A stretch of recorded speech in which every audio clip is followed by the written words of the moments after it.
बिस्मिल्लाहिर्रहमानिर्रहीम। बेटे हमारे वन शॉट लेक्चर सीरीज का लेक्चर 4 है हमारे पास, और लेक्चर 4 में हम आज पढ़ने वाले हैं टाइप्स ऑफ फ्रेजेस। इंग्लिश में जितनी भी फ्रेजेस की टाइप्स हैं वो हम देखेंगे। नम्स पेपर में टाइप्स ऑफ क्लॉजेस के 3 क्वेश्चंस आने के बाद ये types of sentences, types of clauses और टाइप्स ऑफ फ्रेजेस हमारे लिए बड़ा ही इंपॉर्टेंट टॉपिक बन चुका है। पहले शायद इतना इंपॉर्टेंट ना होता, लेकिन नम्स में क्वेश्चन आने के बाद, नम्स के पेपर में क्वेश्चन आने के बाद ये ज्यादा इंपॉर्टेंस के साथ देखा जा रहा है, सुना जा रहा है, पढ़ा जा रहा है। तो स्टार्ट करने से पहले मैंने जो हमारा लेक्चर 3 था हमारा क्लॉजेस वाला, उसमें मैंने आपको कुछ क्वेश्चन दिए थे और मैंने आपसे कहा था कि ये आप खुद से करेंगे और नेक्स्ट वीडियो में मैं आपको इनके करेक्ट ऑप्शन भी बता दूंगा। तो पहले हम जल्दी जल्दी से इन क्वेश्चंस को डिस्कस कर लेते हैं, फिर हम अपने टाइप्स ऑफ फ्रेजेस पे चलेंगे। देखें हमारे पास है ये 7 क्वेश्चन, 7 एमसीक्यूज थे।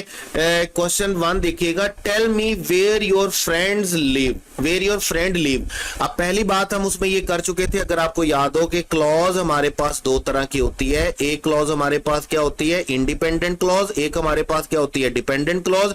और फर्दर डिपेंडेंट जो क्लॉज होती है वो 3 तरह की होती है। एक हमारे पास क्या होती है, नाउन क्लॉज, एक हमारे पास क्या होती है, एडजेक्टिव क्लॉज, और एक हमारे पास क्या होती है, एडवर्ब क्लॉज।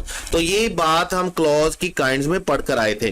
तो सबसे पहले किसी भी क्लॉज का क्या होना जरूरी है, एडजेक्टिव, नाउन या एडवर्ब होने के लिए डिपेंडेंट होना जरूरी है। और डिपेंडेंट होने के लिए हमें या तो सेंटेंस में सबऑर्डिनेट कंजंक्शन देखना होता है, या हमने सेंटेंस में बेटे क्या देखना होता है, रिलेटिव प्रोनाउन देखना होता है। जैसे आप देख रहे होंगे सेंटेंसेस में वेयर है, हु है, इफ है, डेट है, वेयर है, वाइल है, ये या तो सबऑर्डिनेट कंजंक्शंस हैं या हमारे पास क्या है, रिलेटिव प्रोनाउन है। तो ये सारे इनको क्या बना रहे हैं, डिपेंडेंट क्लॉज बना रहे हैं। अब डिपेंडेंट क्लॉज बना रहे हैं तो हम देखते जाएंगे कि एक फंक्शन कौन सा प्ले कर रही है। जैसे देखें, टेल मी डैश। अब अगर मैं इस क्वेश्चन को ठीक करूं तो मैं बोलता हूं टेल मी दिस या tell me what.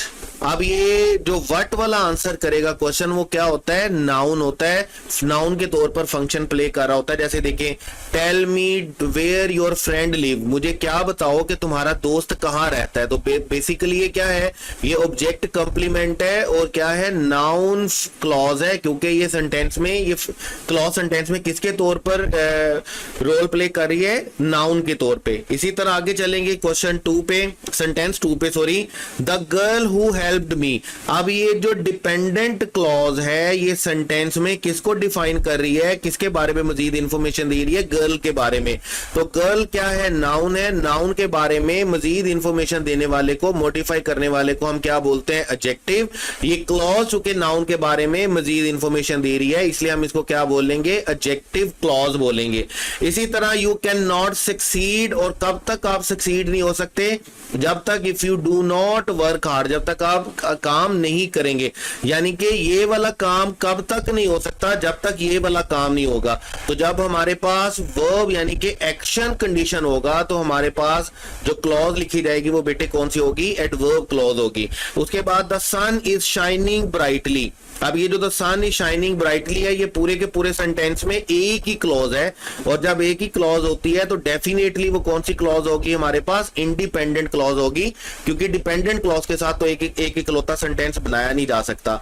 My hope is, अब ये पक्का पीठा रूल याद रखिएगा, जब भी आप बी फॉर्म के बाद is, am are, was were के बाद लिखेंगे तो डेफिनेटली ये लिंकिंग वर्ब होता है, और इनके बाद हमें क्या चाहिए होता है, हमें ऑब्जेक्ट कंप्लीमेंट चाहिए होता है।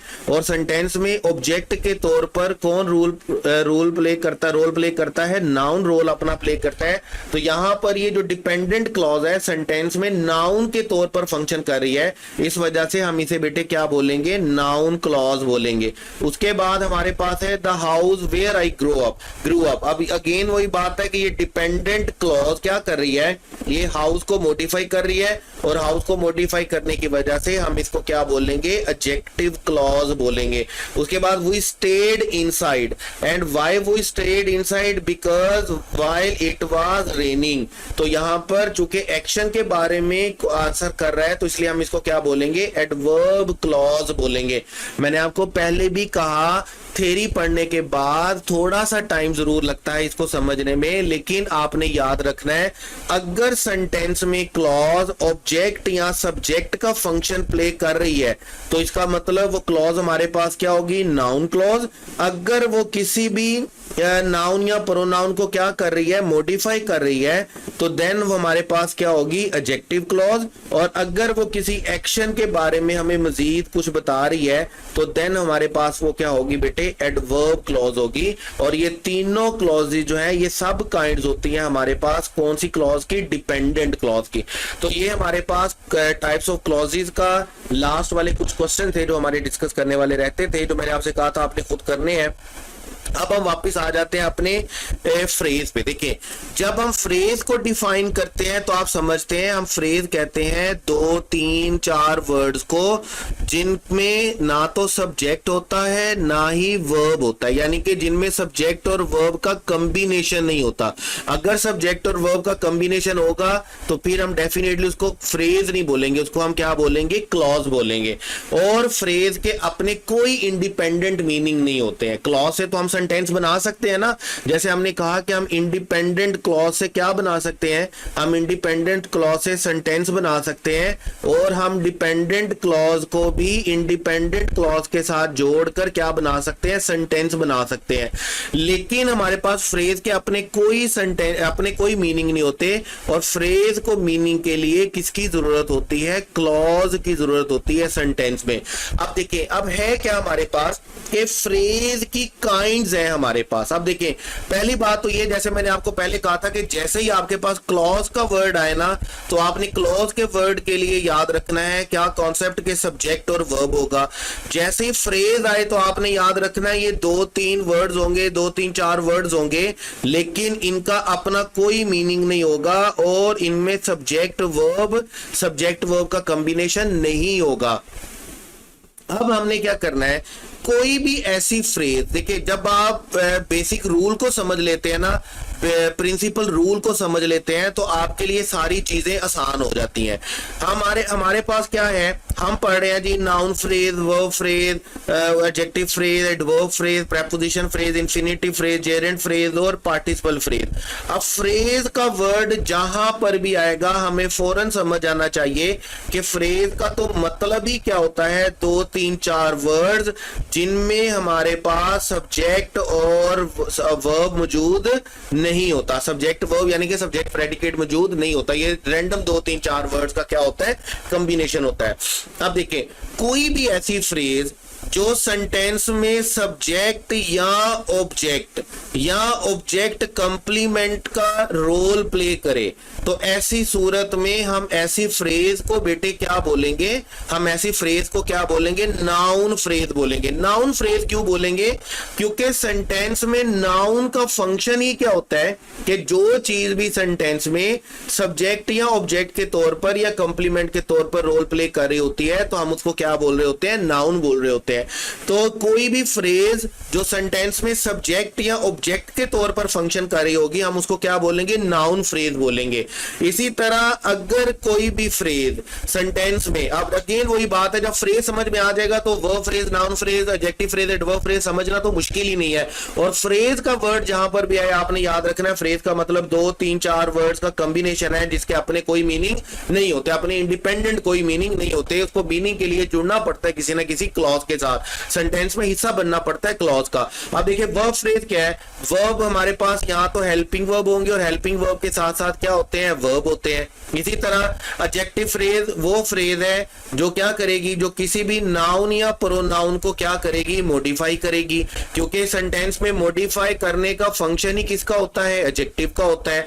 इसी तरह अगर कोई एक्शन को मॉडिफाई करेगा, कोई वर्ब को मॉडिफाई करेगा, तो वर्ब और एक्शन को मॉडिफाई करने के लिए हमें कौन सी फ्रेज चाहिए होगी, हमें एडवर्ब फ्रेज चाहिए होगी। इसी तरह अगर हम प्रेपोजिशन की बात करें तो प्रेपोजिशनल फ्रेज क्या होगी, जिसमें प्रेपोजिशन प्लस नाउन दिया जाएगा और प्रेपोजिशन के साथ हमें लाजमी तौर पर क्या लिखा गया होगा, नाउन लिखा गया होगा प्रेपोजिशन के ऑब्जेक्ट में।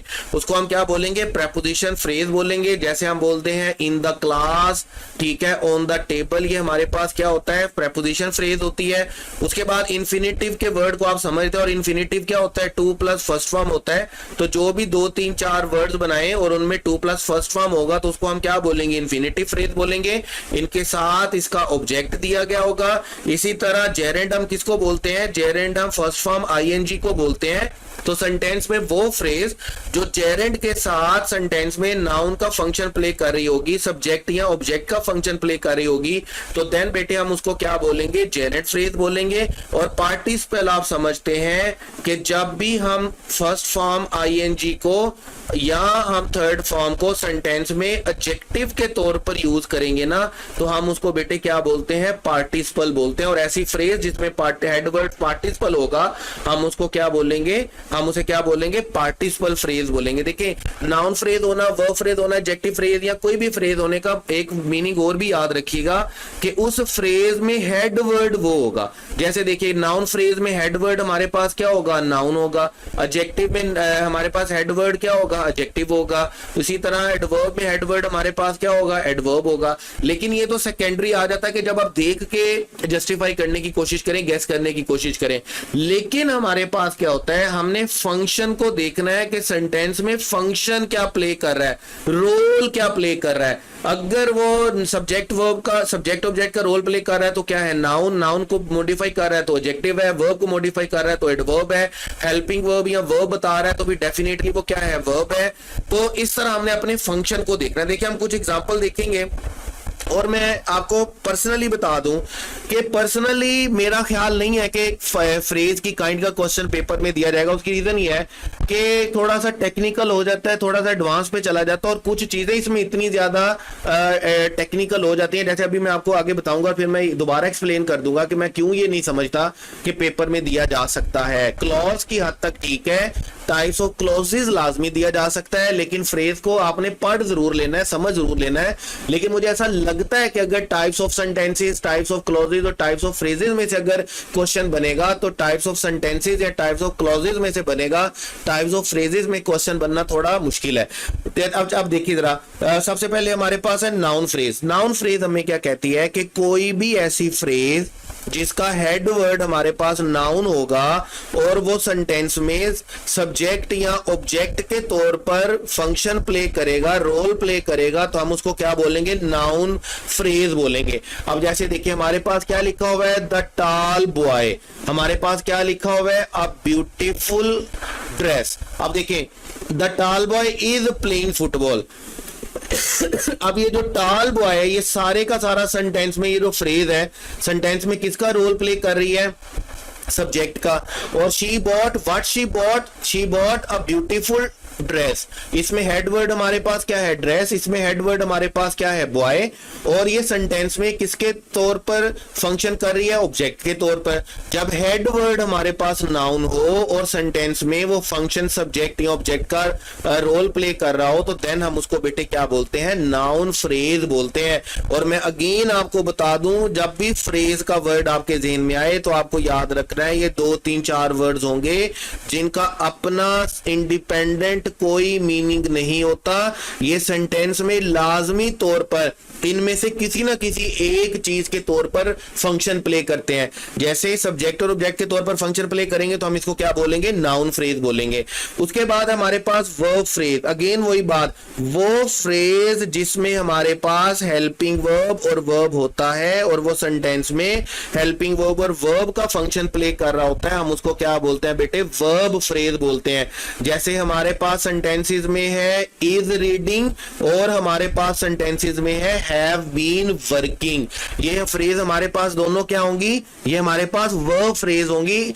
आइडेंटिफाई करना सबसे ज्यादा आसान है कि जहां पर भी हेल्पिंग वर्ब होगा दोनों को हम क्या बोलेंगे, वर्ब फ्रेज बोलेंगे। उसके बाद है एडजेक्टिव फ्रेज। अब वो फ्रेज जो सेंटेंस में मॉडिफाई कर रही होगी, और किसको मॉडिफाई कर रही होगी, नाउन या प्रोनाउन को मॉडिफाई कर रही होगी, जो कि फंक्शन है एक एडजेक्टिव का, इसलिए हम उसको क्या बोलेंगे, एडजेक्टिव फ्रेज बोलेंगे। और इसका हेडवर्ड हमारे पास क्या होगा, एडजेक्टिव होगा। जैसे देखिए हमारे पास है फुल ऑफ कॉन्फिडेंस, इसमें फुल ऑफ कॉन्फिडेंस में हमारा हेडवर्ड क्या है, फुल। और वेरी प्राउड, हमारा हेडवर्ड क्या है, very proud of his success. तो ये हमारे पास क्या होंगी, फुल ऑफ कॉन्फिडेंस और very proud of his success हमारे पास बेटे क्या होंगी, एडजेक्टिव फ्रेज होंगी। इसी तरह वो फ्रेज जो सेंटेंस में क्या करेगी, जो किसी एक्शन को, किसी वर्ब को मॉडिफाई करेगी, हम उसको बेटे क्या बोलेंगे, एडवर्ब फ्रेज बोलेंगे। जो हमें एडवर्ब के बारे में, जो हमें एक्शन के बारे में बताएगी कि काम कब, कहां, कैसे, क्यों हुआ। ठीक है, अब आप समझ चुके होंगे, हमने क्लॉज में भी एडवर्ब पढ़ा, हमने वैसे भी एडवर्ब पढ़ा कि जहां पर भी एडवर्ब आ जाता है तो एडवर्ब का मतलब ही क्या होता है कि वो एक्शन वर्ब को क्या कर रहा होता है, मॉडिफाई कर रहा होता है। अब जैसे देखें, शी वर्क्स, और वो कैसे काम करती है, very quickly. We will meet, और कब मिलेंगे जी, इन द मॉर्निंग। अब ये दोनों वर्ड सेंटेंस में किसके तौर पर, ये दोनों फ्रेजेस सेंटेंस में किसके तौर पर फंक्शन कर रहे हैं, एडवर्ब के तौर पर। तो हम इनको क्या बोलेंगे, एडवर्ब फ्रेज बोलेंगे। कोई फ्रेज और सेंटेंस में एडवर्ब का फंक्शन प्ले कर रही होगी, रोल प्ले कर रही होगी, हम उसको क्या बोलेंगे, एडवर्ब फ्रेज बोलेंगे। इसी तरह आगे देखिएगा, प्रेपोजिशन फ्रेज। प्रेपोजिशन फ्रेज में डेफिनेटली हमारी प्रेपोजिशन से स्टार्ट होगा, और प्रेपोजिशन के साथ हमें क्या चाहिए होगा, हमारा फ्रेज किससे स्टार्ट होगा, प्रेपोजिशन से। और प्रेपोजिशन के साथ हमें उस प्रेपोजिशन का क्या चाहिए होगा बेटे, ऑब्जेक्ट चाहिए होगा। जैसे देखिए, ऑन द टेबल। अब ऑन द टेबल में, ऑन टेबल किसका ऑब्जेक्ट है, ऑन का। इसी तरह at the bus stop, bus stop किसका है, हमारे पास एट का ऑब्जेक्ट है। तो एट द बस स्टॉप और ऑन द टेबल हमारे पास बेटे क्या होगा, प्रेपोजिशन फ्रेज होगा। लेकिन यहां पर आपने एक बात याद रखनी है, यहां पर एक बात इस तरह याद रखनी है, मैं आपका पेज चेंज कर रहा हूं। देखिए हमारे पास होती है प्रेपोजिशन फ्रेज, हमारे पास क्या होती है बेटे, प्रेपोजिशन फ्रेज होती है।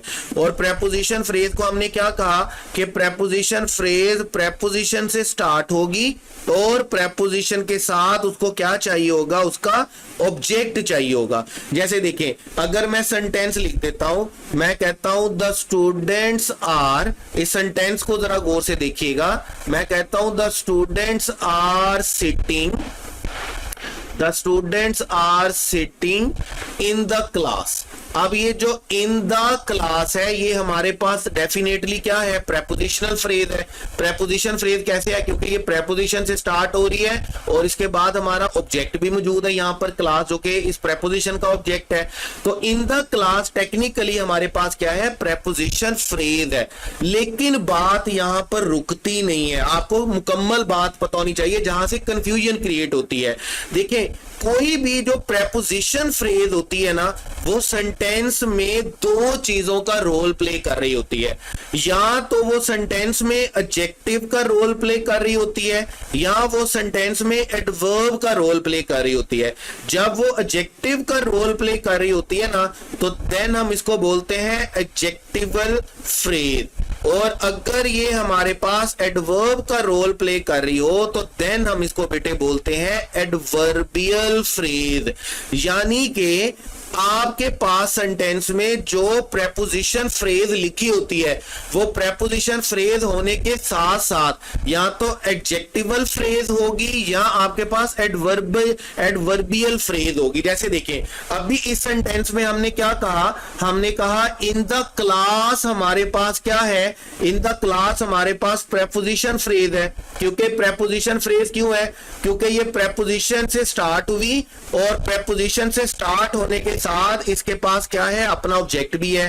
प्रेपोजिशन कौन सी है, इन, और ऑब्जेक्ट कौन सा है हमारे पास, द क्लास। और ये दो एलिमेंट होते हैं जो इकट्ठा होकर क्या बनाते हैं, हमारे पास प्रेपोजिशन फ्रेज बनाते हैं। लेकिन अगर आप इस सेंटेंस में टेक्निकली देखते हैं, तो इन द क्लास सेंटेंस में फंक्शन प्ले कर रही है, रोल प्ले कर रही है किसका, एडवर्ब का। एडवर्ब का रोल कैसे प्ले कर रही है, क्योंकि ये हमें सेंटेंस में बता रही है कि बच्चे कहां पर बैठे हुए हैं। हैं। अब इस एडवर्ब फ्रेज को हम एडवर्ब फ्रेज नहीं बोलेंगे, वो प्रेपोजिशन फ्रेज जो सेंटेंस में एडवर्ब का रोल प्ले कर रही हो, हम उसको बेटे क्या बोलते हैं? एडवर्बियल फ्रेज बोलते हैं, याद रखिएगा। तो एडवर्बियल फ्रेज और एडजेक्टिवल फ्रेज किससे बनती है? कोई भी प्रेपोजिशन फ्रेज जो सेंटेंस में किसका रोल प्ले कर रही हो, एडजेक्टिव का या एडवर्ब का। एडजेक्टिव का कर रही है तो हम उसे क्या बोलेंगे? Adjectival phrase. और अगर एडवर्ब का कर रही है तो हम उसको बेटे क्या बोलेंगे? एडवर्बियल फ्रेज बोलेंगे। आप जरा जैसे आप अपने एग्जांपल्स को देखिएगा। देखें हमारे पास क्या था, हमारे पास सेंटेंस में है कि the cat is sitting on the table. अब ऑन द टेबल को हमने क्या बोल दिया? ऑन द टेबल को हमने बोल दिया कि ये प्रेपोजिशनल फ्रेज है, लेकिन हम ये भी देख रहे हैं कि वो सेंटेंस में हमें क्या बता रही है कि बिल्ली कहां पर बैठी हुई है। इसका मतलब ये प्रेपोजिशनल फ्रेज सेंटेंस में एडवर्ब का रोल प्ले कर रही है, तो देन हम इसको एडवर्बियल फ्रेज भी बोल सकते हैं। यानी कि जैसे ही आप एडवर्बियल फ्रेज बोलेंगे ना, तो एडवर्बियल फ्रेज बोलने का मतलब ही क्या होगा कि वो प्रेपोजिशनल फ्रेज, वो प्रेपोजिशन फ्रेज जो सेंटेंस में किसका रोल प्ले कर रही होगी? एडवर्ब का। जैसे नेक्स्ट सेंटेंस देखिएगा, ही इज वेटिंग, और वो कहां पर वेट कर रहा है? At the bus stop. अब अगर हम एट द बस स्टॉप को सिर्फ देखेंगे तो एट द बस स्टॉप हमारे पास क्या है? प्रेपोजिशन फ्रेज है, लेकिन सेंटेंस में किसके तौर पर रोल प्ले कर रही है? ये सेंटेंस में रोल प्ले कर रही है एडवर्ब का, क्योंकि हमें बता रही है कि एक्शन कहां पर टेक प्लेस हो रहा है। तो हम इसको प्रेपोजिशन फ्रेज के साथ साथ बेटे क्या बोलेंगे? एडवर्बियल फ्रेज भी बोलेंगे। तो ये याद रखिएगा, हमारी प्रेपोजिशन जो फ्रेज होती है वो सेंटेंस में या तो एडजेक्टिव का रोल प्ले कर रही होती है या एडवर्ब का रोल प्ले कर रही होती है। एडजेक्टिव का रोल प्ले कर रही हो तो हम उसको एडजेक्टिवल फ्रेज बोलेंगे, और अगर वो एडवर्ब का रोल प्ले कर रही हो तो हम उसको क्या बोलेंगे? एडवर्बियल फ्रेज बोलेंगे। तो यहां पर आकर मैं आपको कह सकता हूं, जैसे देखिए अगर ऑन द टेबल और एट द बस स्टॉप में मैं आपसे पूछता हूं ये कौन सी फ्रेज है, तो ये प्रेपोजिशन फ्रेज भी है और ये एडवर्बियल फ्रेज भी है। तो यहां पर आकर मैं ऐसे पॉइंट पर जरूर कह सकता हूं कि मैं इसलिए कहता हूं कि पेपर में शायद चांसेस कम है कि kinds of types of phrase का क्वेश्चन पूछा जाए। अगर पूछा जाएगा तो पेपर बनाने वाला आपसे कुछ ज्यादा ग्रामर डिमांड कर रहा है, इसलिए वो क्वेश्चन पूछेगा। अदरवाइज आपको जो पेपर में क्वेश्चन आएगा वो बड़ी खूबसूरती के साथ, जैसे आपके पास नम्स में आया टाइप्स ऑफ सेंटेंसेस या types of phrases, types of clauses में से आएगा। उसके बाद हम चलते हैं जी इन्फिनेटिव। अब इन्फिनेटिव से तो आप हर एक बच्चा, छोटा छोटा बच्चा वाकिफ है। हम क्या बोलते हैं? टू प्लस फर्स्ट फॉर्म को क्या बोलते हैं? Phrase. Two plus first form को क्या बोलते हैं? इन्फिनेटिव बोलते हैं। और जब आप उसके साथ ऑब्जेक्ट लगा देंगे, आप उसे 2-3 वर्ड्स का कॉम्बिनेशन बना देंगे, तो वो आपके पास क्या बनेगा? इन्फिनेटिव फ्रेज बन जाएगी। जैसे देखें हमारे पास है she wants to travel the world और he came to help his friend. Infinitive आ गया और इन्फिनेटिव के साथ उसका ऑब्जेक्ट आ गया। जैसे हम क्या बोल रहे हैं कि प्रेपोजिशन के साथ अगर ऑब्जेक्ट आ जाए तो हम उसको क्या बोलते हैं? प्रेपोजिशन फ्रेज बोलते हैं। इसी तरह अगर इन्फिनेटिव के साथ ऑब्जेक्ट आ जाए तो हम उसको क्या बोलेंगे? इन्फिनेटिव फ्रेज बोलेंगे। और सेम इसी तरह अगर हमारे पास जेरेंड के साथ हमारे पास क्या आ जाए? उसका ऑब्जेक्ट आ जाए तो हम उसको क्या बोलेंगे? जेरेंड फ्रेज बोलेंगे। जैसे स्विमिंग जेरेंड आ गया और इसका ऑब्जेक्ट हमारे पास क्या आ गया? In the pool. या मतलब आप कह सकते हैं इन द पूल वैसे ऑब्जेक्ट है तो नहीं इसका। उसके बाद हम कहते हैं रीडिंग स्टोरी बुक्स, ऑब्जेक्ट आ गया, जेरेंड आ गया, तो हम इसको क्या बोलेंगे? जेरेंड फ्रेज बोलेंगे। ऐसा 2-3 वर्ड्स का कॉम्बिनेशन जो जेरेंड से स्टार्ट होगा, यानी कि फर्स्ट फॉर्म आईएनजी नाउन से स्टार्ट होगा, हम उसको बेटे क्या बोलेंगे? जेरेंड फ्रेज बोलेंगे। और आप याद रखिएगा पार्टिसिपल। देखिए पार्टिसिपल अब किसको बोलते हैं? जब हम वर्ब की थर्ड फॉर्म को या वर्ब की फर्स्ट फॉर्म आईएनजी को सेंटेंस में एडजेक्टिव के तौर पर यूज करते हैं ना, तो देन हम उसको क्या बोलते हैं? हम उसको पार्टिसिपल बोलते हैं। जैसे देखिए रनिंग अक्रॉस द रोड, यहां पर रनिंग जेरेंड नहीं है बल्कि रनिंग क्या है हमारे पास? क्या यहां पर क्या है? एडजेक्टिव है। इसी तरह ब्रोकन बाय द स्टॉर्म, यहाँ पे थर्ड फॉर्म को किसके तौर पर यूज किया गया? एडजेक्टिव के तौर पर यूज किया गया है। और जब हम थर्ड फॉर्म या आईएनजी एडजेक्टिव को 2-3 वर्ड्स के साथ मिलाते हैं और फ्रेज बनाते हैं, तो ये कौन सी फ्रेज बनेगी हमारे पास? ये हमारे पास बनेगी participle phrase. Infinitive phrase, gerund phrase और पार्टिसिपल फ्रेज को तो आइडेंटिफाई करना आसान होता है। वर्ब फ्रेज को आइडेंटिफाई करना इंतहाई आसान होता है। नाउन फ्रेज को आइडेंटिफाई आसान होता है। फर्क सिर्फ यहाँ कंफ्यूजन कहां पर क्रिएट हो सकती है, कंफ्यूजन अगर कहीं पर क्रिएट होगी तो कहां पर क्रिएट हो सकती है, एडजेक्टिव फ्रेज में, एडवर्ब फ्रेज में और प्रेपोजिशन फ्रेज में। लेकिन वो भी मैंने आपको बता दिया कि कोई भी प्रेपोजिशन फ्रेज जो होती है वो सेंटेंस में या तो एडजेक्टिव का रोल प्ले कर रही होती है या एडवर्ब का रोल प्ले कर रही होती है, जिसको हम एडजेक्टिवल फ्रेज बोलते हैं या क्या बोलते हैं बेटे, एडवर्बियल फ्रेज बोलते हैं। तो ये है बेटे हमारे पास टाइप्स ऑफ फ्रेजेस। हमारे पास जो टाइप्स ऑफ फ्रेजेस है वो 8 होती है, आपके सामने है, इनको अच्छे तरीके से पढ़ लीजिएगा, देख लीजिएगा, समझ लीजिएगा और खास तौर पर कोशिश करा करें कि सेंटेंस में इनके फंक्शन को समझ सके, क्योंकि अगर सेंटेंस में वर्ड्स का फंक्शन समझ में आ गया ना तो फिर आपके लिए कभी कोई मसला नहीं रहता टाइप्स ऑफ क्लॉजेस का और टाइप्स ऑफ फ्रेजेस का। तो आज के इस लेक्चर के लिए इतना ही। अगर कोई बात समझ में नहीं आई हो, कोई बात पल्ले नहीं पड़ी हो तो लाजमी तौर पर पूछ लीजिएगा। I am always available. दुआओं में याद रखिएगा। Wish you all the best. Allah Hafiz.